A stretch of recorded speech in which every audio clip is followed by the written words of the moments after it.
From the Oklahoman newsroom, this is an OSU update. I'm Jenny Carlson here in studio. This is our signing day edition of the OSU update as National Signing Day and commitments become official. And Scott Wright joins us on the phone to discuss where Oklahoma State's class stands. Scott, looks like they're pretty much done for the day at 18 right now. Looking to probably add a few more in February. We'll talk about that in a minute. But definitely some guys that are, pinging the radar pretty high, namely Shane Illingworth, the pro-style quarterback from California. Brennan Presley, also a name that I think a lot of people around here are very interested in. You've already heard from Mike Gundy. What did he have to say about some of these big names in an 18-member signing class? Well, he's really excited about Shane Illingworth and ready to get him on campus. He said that Shane has actually slimmed down a little bit, lost about 10 pounds, and feels like he could be a little bit more agile. Obviously, he's 6'6" and has a huge arm, so those are the things that intrigue them the most. But the idea that he could maybe be a little bit more mobile is definitely a positive. So you add that to the mix, and he becomes a really scary type of quarterback. So they're excited about what he can do, what he can bring in. With Brennan Presley, Gunny had some really interesting comments. He says he doesn't. He says he wants to get him in here and run a 40 and see how fast he is compared to Tyreek Hill. So he doesn't think that he's got Tyreek Hill type speed, but that he's that type of a player in terms of everything he can do, whether it's running the ball, catching the ball, special teams, all those different things that Tyreek Hill did so well. Brennan Presley can do just about all of that type of stuff, and not quite as fast as Tyreek, but a very similar type of player that has Oklahoma State really excited. And then the offensive line was a really strong point of this class. Obviously, it's not a sexy topic, but there's some really highly rated players, including Eli Russ from Plainview, one of the top ones in that group. A guy that looks like a guy who, being showing up in January and ready to enroll, could be a guy who might be competing for a spot in two deep by the time the season rolls around next year. Talking about those guys, Scott, it brings to mind the fact that this is Sean Gleason's first impact on an entire year of recruiting. Charlie Dickey, offensive line coach, same sort of way. Are we seeing anything that gives us an indication of any substantial changes in the way Oklahoma State is going to do offense?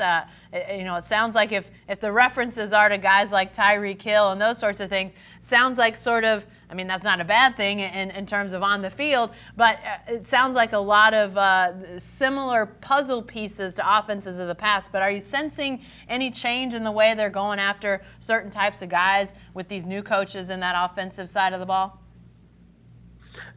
Charlie Dickey has a very specific type of guy that he likes, and he likes tough, physical, nasty guys, and those you want as many of those as you can as an offensive line coach anyway. But he seems to have a knack for really sniffing those guys out of all the offensive linemen that are out there and being recruited, and maybe they're not 6'6", but they can bring something else to the table that he really likes and sees that he can mold.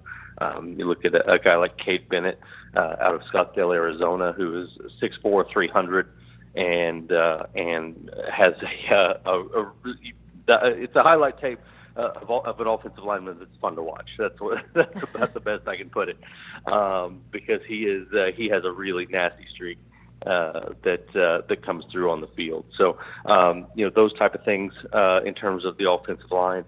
As far as the overall offense, they really have stuck to the method that has started to work for them so well.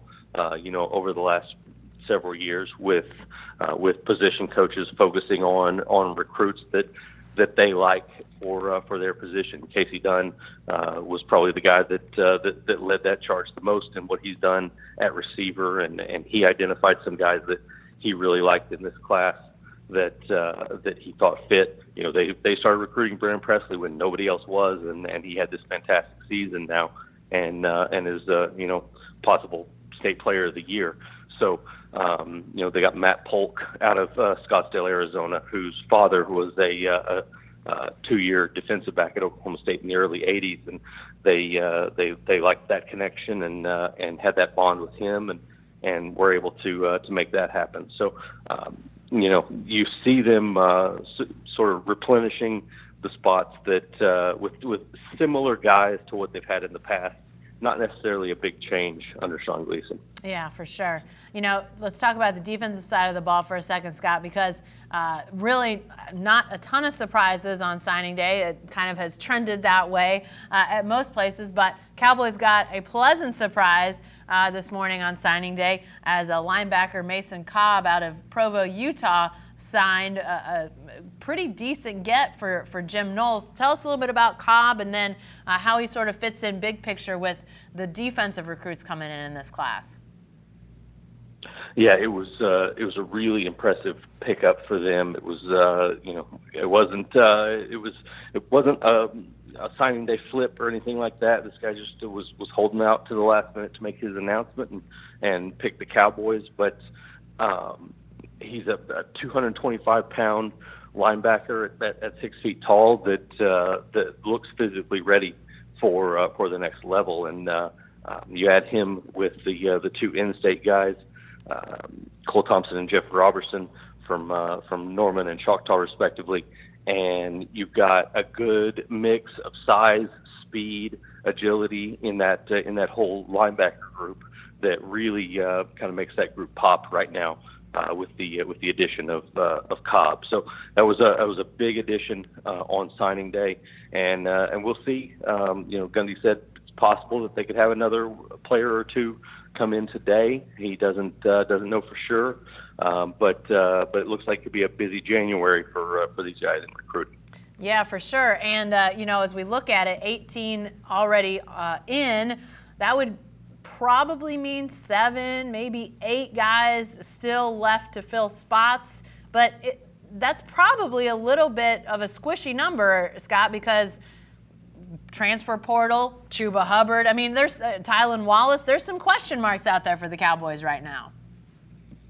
Yeah, they're really going to be shooting at a moving target in January, and that makes things tough because you don't necessarily know where your needs are until you need somebody. So Mike Gundy pointed to the fact that you don't want to overextend yourself and offer a guy a scholarship, and then all of a sudden something doesn't happen that you expected to happen, and now you don't have a scholarship for a guy, and then you got to make that phone call and say, "I'm sorry, we don't have a spot for you now." And that's a bad look on your program that can have a ripple effect. So you don't want to put yourself in that position, but you also don't want to be you don't want to leave yourself short either. So one way or another, running back is a really important position in this class. They still did not sign one.